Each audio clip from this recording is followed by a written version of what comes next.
現代の社会で、独身の方多いですね。結婚したくないと結婚できない。基本的に、もの違うんです。古代では、いい解決法あるかな？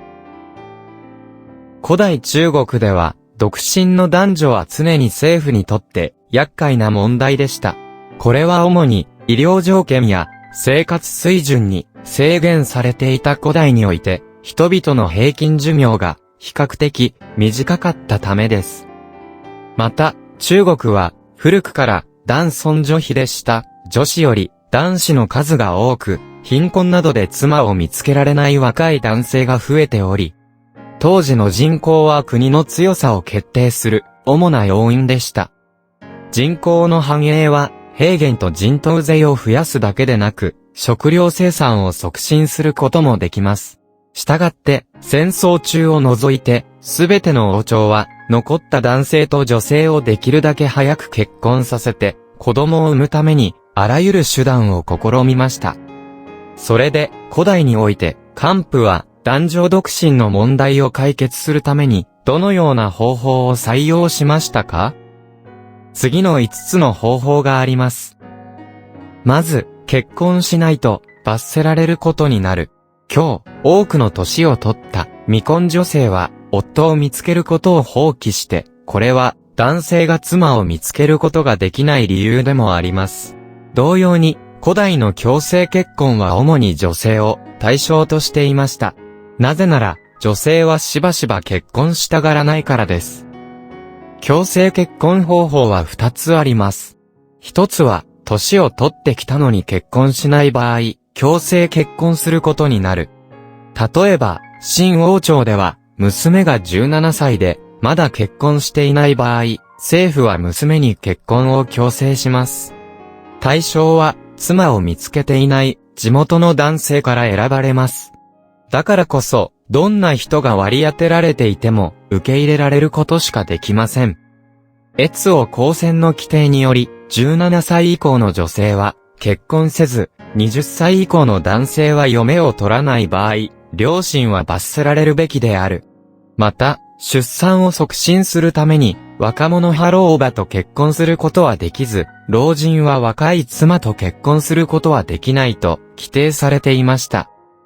清王朝には、なんと結婚は身長によって決まることが判明しました。結婚年齢を規定するだけでなく、身長にも制限があります。女の子は140センチメートルに達すると、法定結婚身長に達します。年齢に関係なく、身長140センチメートルを超過したら、結婚登録しないといけないでした。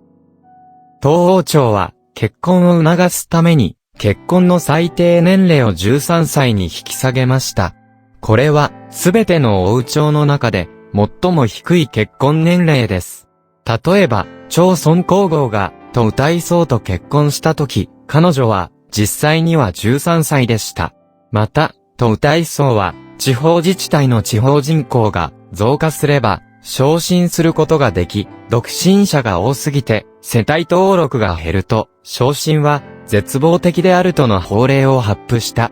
漢王朝の規定は、15歳から30歳までの間に結婚していない女性は、600銭の罰金を課せられなければならないと規定しました。これは普通の家庭には負担できない金額でした。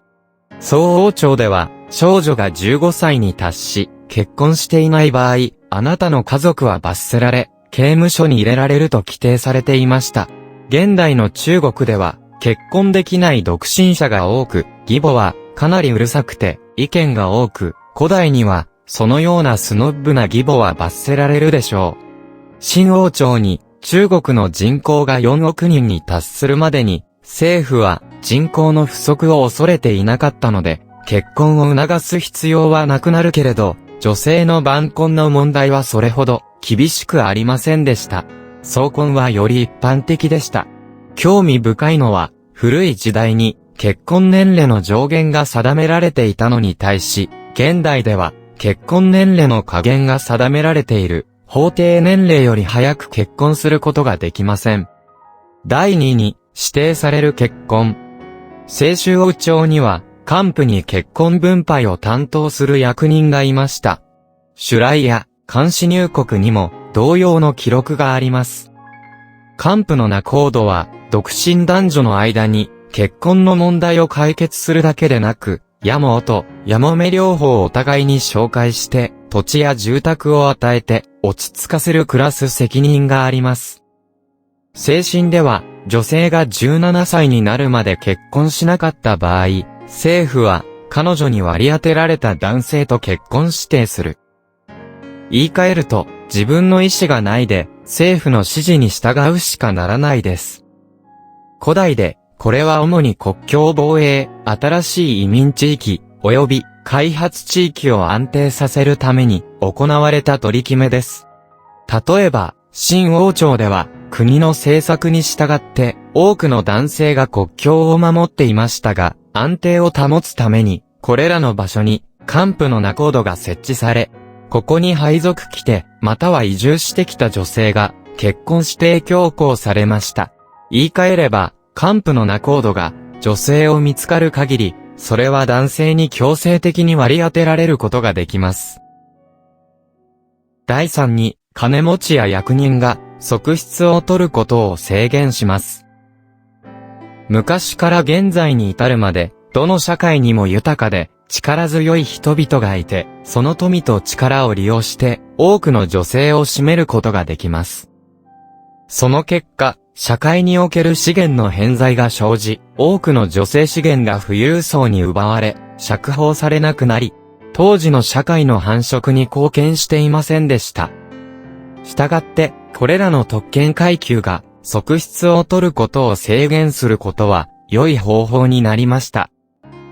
春秋供養伝には書いてある、諸侯は、せいぜい9人の女性としか結婚できない。漢王朝では、継太夫は、妻1人と、側室2人を取ることができ、普通の知識人と役人は、妻2人としか結婚できないと規定されていました。重要な貢献をした官員の場合、制限を緩和し、最大8つの側室を取れます。漢王朝の武帝は、奴婢の解放を数回命じました。これらの女性を解放し、社会に戻して、女性の供給を増やしたら、男性が妻を見つける可能性を高めます。明の朱元璋の時代には、親王の妻は10人を超えてはならず、軍王と正氏の妻は4人を超えてはならないと規定されていました。これにより、多数の女性が少数の人々に占領されるのを防ぐことができます。モンゴル人が元王朝を建立した後、彼らは一般の人々が側室を受け入れることを許可されないことさえ規定しました。しかし、実際に妻や側室の数は限られていますが、多くの役人や金持ちは、養女、鍵、メイドを育てることを通して、より多くの女性を占めるになりました。第4に、未亡人に、再び結婚するように進め、独身者が未亡人と結婚するのを支援します。古代では、男尊女卑の背景で、女性に、道徳的な束縛は、非常に厳しかったです。当時、未亡人の再婚は、女性中世の伝統に違反していたので、近隣と士族によって反対されました。そして、社会でメンツが潰れないようため、多くの男性は未亡人と結婚したがらないでした。その時代、男性は劣る衛生状態と絶え間ない戦争のために死んだ。そのせいで未亡人になった女性がたくさんいました。それゆえ、歴代の王朝は妻を見つけることができなかった男性に未亡人と結婚することが奨励されており、妻を見つけない結婚適齢期を過ぎた男性の独身問題を解決することができます。新以前の時代には再婚の現象が非常に一般的であり、当立、古今では祖父母と両親が未亡人に再婚を要求できる、つまり未亡人は再婚しなければならないでさえと規定されていました。しかし、当時の政府は人口増加と国家経済発展の理由から未亡人に再婚し、独身者を未亡人と結婚することを強く推奨していました。ともあれ、政策を支持する資源の総合活用が可能になりますが、最も重要なことは、独身たちに少なくとも家族を持つことができて、社会の不安定さを軽減することもできました。第5に、情報整合。結婚適齢期を超過した男性や若い男性は、妻を見つけることができない場合が多く、情報不足が原因であることが多い。例えば、近くの村では見つからずけれど、隣の村には同じように結婚適齢期を超過した女性がいる。この状況を知っているのは政府だけです。したがって、古代では政府は定期的に地元の未婚の青年男女を集合的なブラインドデートの会合ために組織していました。周王朝に幹部のブラインドデートがあり、後の王朝にはそのようなブラインドデートがもっと増えてきた。昔では人口は国力の象徴であり、国力を充実することができるのは人だけであり、より多くの人口を増やす方法を見つけることしか国民経済と人々の生活に良くなれません。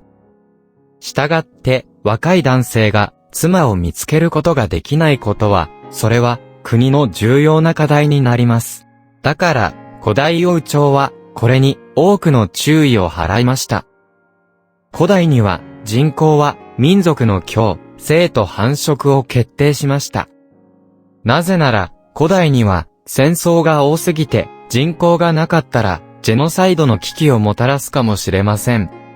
したがって、政府は、独身の問題を解決するために非常に多くの計画を思いついた。個人の独身問題のせいで、それは国に影響を与えるに違いありません。しかし、中国の王朝は頻繁に変化し、非常に多くの戦時下で、また何千年もの間繁栄し続ける。これは、歴代の王朝の結婚政策に起因する可能性があります。最後までご覧をいただき、誠にありがとうございました。また、次の動画で会いましょう。